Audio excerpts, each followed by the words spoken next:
My girlfriend said, "I need the apartment this weekend. Girls spa retreat, no boys allowed." I responded, "Have fun." Then her gay best friend accidentally sent me a text meant for her about their romantic weekend. I forwarded it to her entire friend group and changed the locks. When she came home with him Sunday night, I 29 male got the message Thursday morning while making coffee. My girlfriend Natalie 27 was getting ready for work, humming some pop song. "Babe, I need the apartment this weekend," she announced, not asked. "Girls spa retreat, already confirmed with Jess and Mia. No boys allowed, obviously." We'd been together 3 years, living in my apartment for the last 18 months. Never had an issue with her friends coming over before. "This weekend? That's pretty sudden." She rolled her eyes. "God, don't be clingy. It's just 2 nights. You can crash at your brother's or something." "Why can't you guys do the spa thing at Jess's place?" "Because I already told them here. Plus, we want to use your amazing bathtub for face masks and stuff. Come on, don't make this weird." Something felt off, but after 3 years, you pick your battles. "Yeah, okay, have fun." She beamed, kissed my cheek. "You're the best. We're doing wine, movies, the works, total relaxation mode." Friday afternoon, I packed a bag. Natalie practically pushed me out the door at 5 p.m. "They'll be here soon, love you, bye." Door closed, locked, crashed at my brother Derek's place. We played Xbox, ordered pizza. Normal Friday. Around 11 p.m., watching some stand-up special, my phone buzzed. Text from an unknown number.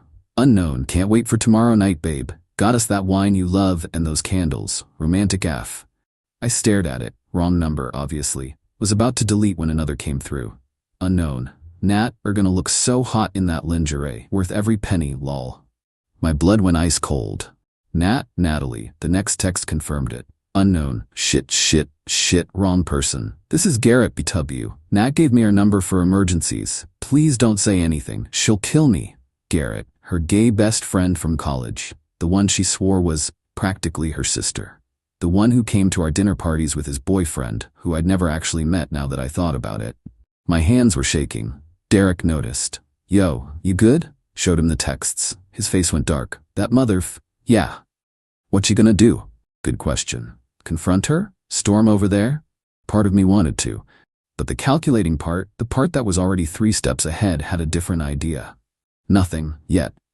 First, I screenshot everything.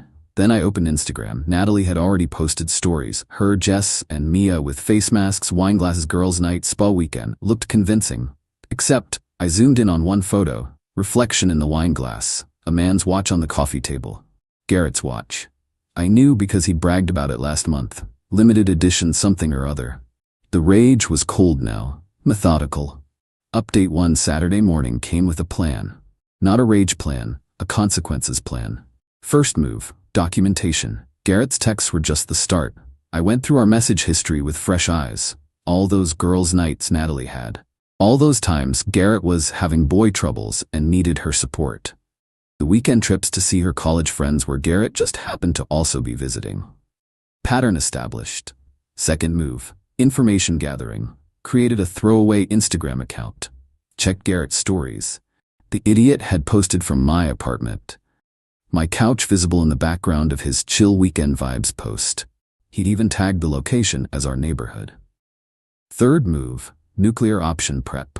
See, Natalie had this whole friend group, about 12 girls who did brunch every Sunday, had a group chat called Queens Supporting Queens, the works. They loved drama, but more importantly, they had opinions about cheaters. Strong ones. Natalie herself had gone scorched earth on Mia's ex last year when he cheated, but I wasn't ready to push that button. Yet. Instead, I called my landlord. "Hey, quick question. If someone's not on the lease and I want to change the locks, what's the process?" "If they're not on the lease and don't receive mail there, you can change them anytime. It's your apartment, legally. They'd be considered a guest." Perfect. Natalie had kept her parents' address for all official mail. Never changed it, like the tax benefits or something. Made another call. 24-hour locksmith. "Can you come by tomorrow evening? Around 7? Sunday evening? That's $150 extra for weekend emergency rates." "That's fine." Saturday night, I barely slept at Derek's, not from sadness, from anticipation. Natalie texted me twice, "Miss you, baby," and "Girls say hi." I responded normally. Miss you too. Have fun. Sunday afternoon around 3 p.m. got another text from Garrett's number. Hey man, really sorry about those texts, drunk and stupid, or cool for not saying anything. Nat doesn't need that drama. I didn't respond, but I did screenshot it. More evidence of consciousness of guilt, as they say. 4 p.m. I headed back toward my apartment. Not to it, to the coffee shop across the street. Perfect view of the building entrance. Ordered a large coffee, settled in with my laptop. Waited. 5:47 p.m. Jess and Mia left the building, hugged goodbye at the door. No Natalie. 6:15 p.m. Pizza delivery guy went up. Came down 10 minutes later. 6:58 p.m. The locksmith arrived. I met him at the door. 20 minutes, new locks installed, both deadbolt and handle. Old keys useless. 7:24 p.m. Back at the coffee shop. Opened the Queens Supporting Queens Instagram group. Natalie had logged in on my iPad once, saved password. Uploaded Garrett's texts, his Instagram story from my apartment, the reflection photo. The pizza receipt screenshot I'd grabbed from our shared email. 2 pizzas delivered during a girls-only weekend. Added a simple caption, "Hey ladies. Thought you should know what Natalie's girls' spa weekend really looked like. Garrett's not gay, BW. Those texts were meant for her, sent to me by mistake. I'm changing the locks now. She can get her stuff tomorrow with supervision. Just thought you all deserved to know who you're brunching with." Posted. 12 views within seconds. The typing indicators went crazy. Then I waited for the main event. 8:43 p.m. Through the coffee shop window, I saw them. Natalie and Garrett, walking up to my building. She was wearing the dress I bought her for our anniversary. They were holding hands. Watched them get to the door, watched her dig for her keys. Watched her try the lock, the confusion. Try again, the frantic searching through her purse. Garrett looking annoyed. My phone exploded. 15 missed calls in 30 seconds. I let it ring. Then I strolled across the street. Update 2. They were still at the door when I walked up. Natalie spinning around, face going from relief to panic in about 0.3 seconds. Jake, thank God, my key's not working and... New locks, I said, keeping my voice level. Installed an hour ago. Garrett stepped forward, trying to look intimidating. Pretty hard to do when you're 5'8" and built like a yoga instructor. Dude, what's your problem? My problem? I pulled out my phone, showed them Garrett's texts. Wrong person, right? His face went white. Natalie grabbed the phone, read it, looked at Garrett. You absolute idiot! Not, this is a misunderstanding. Not, I can explain. Just anger at him for getting caught. 3 years, Natalie. 3 years and you're banging some guy in my apartment while I'm kicked out for your spa weekend. It's not. We're not. Garrett and I are just what? Just friends? Like you've been saying for how long now? 8 months? A year? She started crying. The tears that used to work on me. You don't understand. You're never emotionally available. Garrett gets me. Gets you. Right? Well, he can get you at his place now. My phone was going nuclear. The group chat had exploded. I glanced at it. Just, Natalie, DTF? Left my charger there for this? Some girl named Becca. Garrett's not gay? I tried to set him up with my brother. Natalie's phone was going off too, her face crumpling as she read the messages. You told them? You told the group chat? They deserve to know, just like I deserve to know my girlfriend was screwing some dude in my bed. Garrett tried again. Look, man, we're all adults here. Let's go inside and talk about this rationally. Nah, we're done talking. Natalie, you can come get your stuff tomorrow. Bring whoever, I don't care. But supervised. You're not stepping foot in there alone. You can't do this. I live there. You crash there. Your name's not on anything. No lease, no bills, no mail.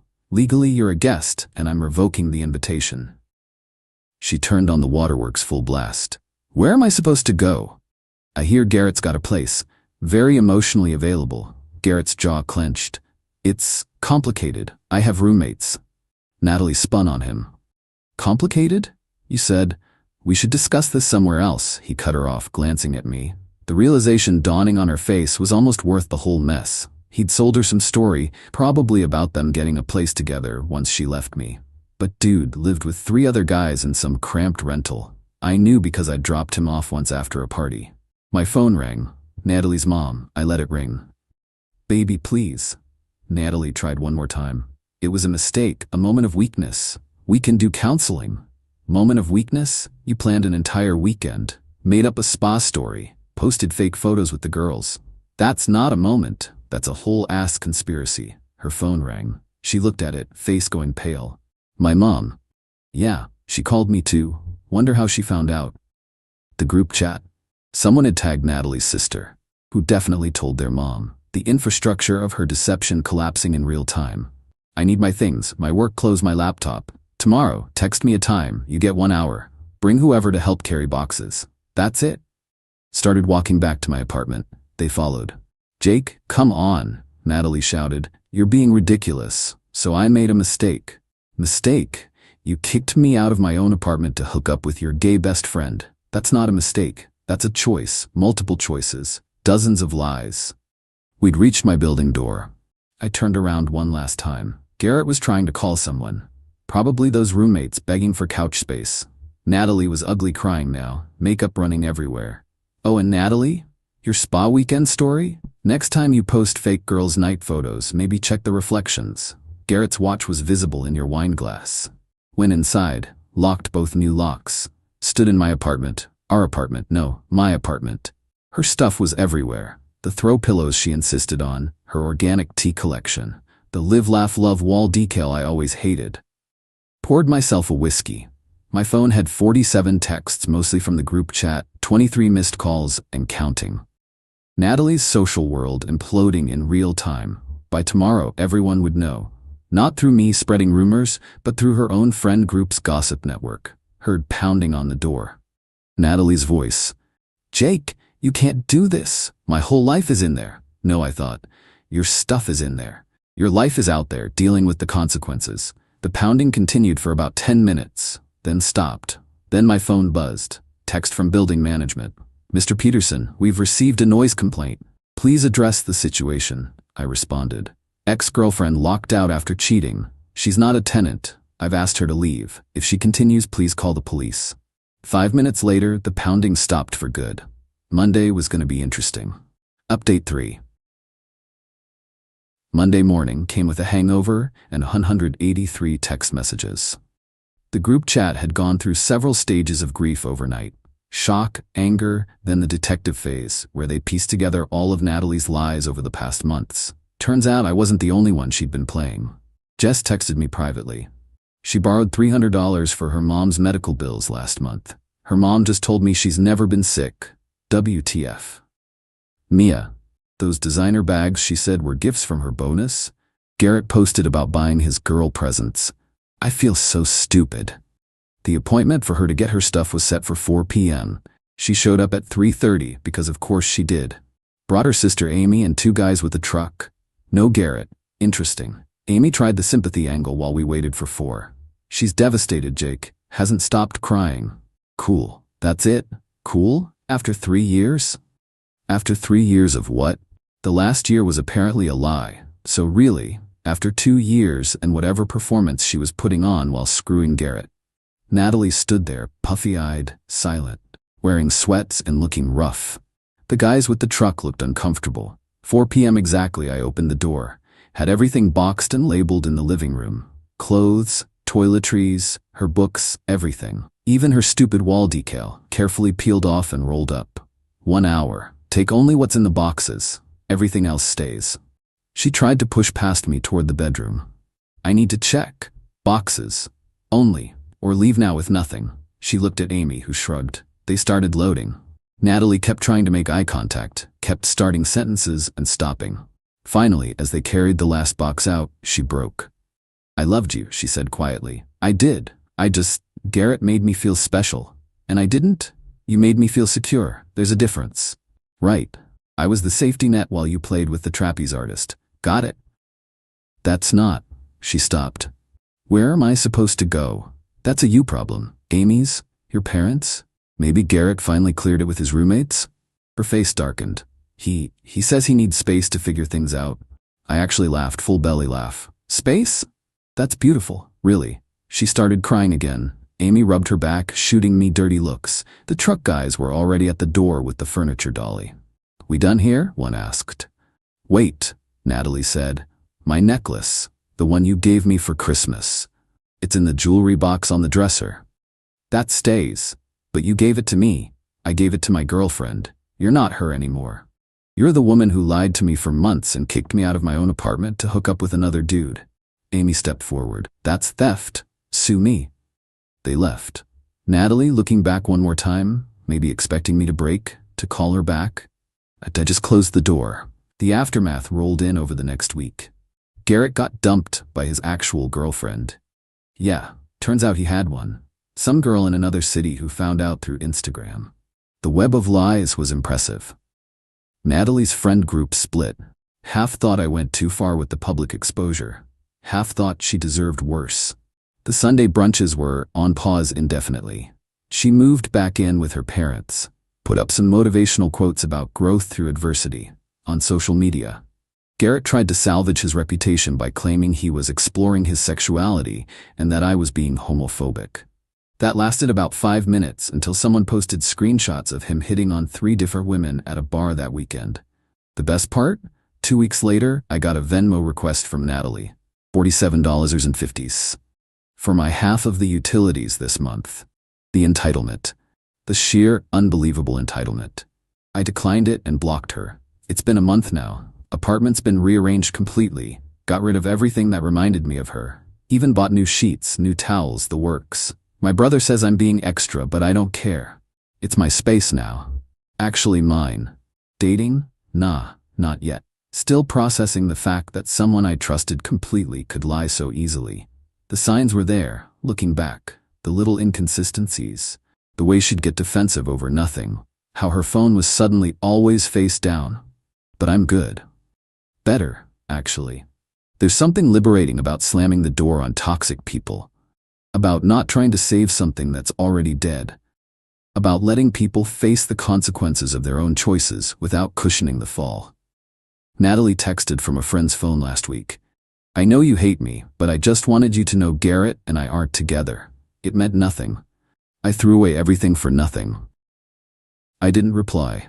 But I did think, no, you threw it away for something. For the thrill, the deception, the excitement of sneaking around. You got exactly what you wanted. It just wasn't worth what you thought it was. The locks are still new. They work great. And the apartment never felt more like home.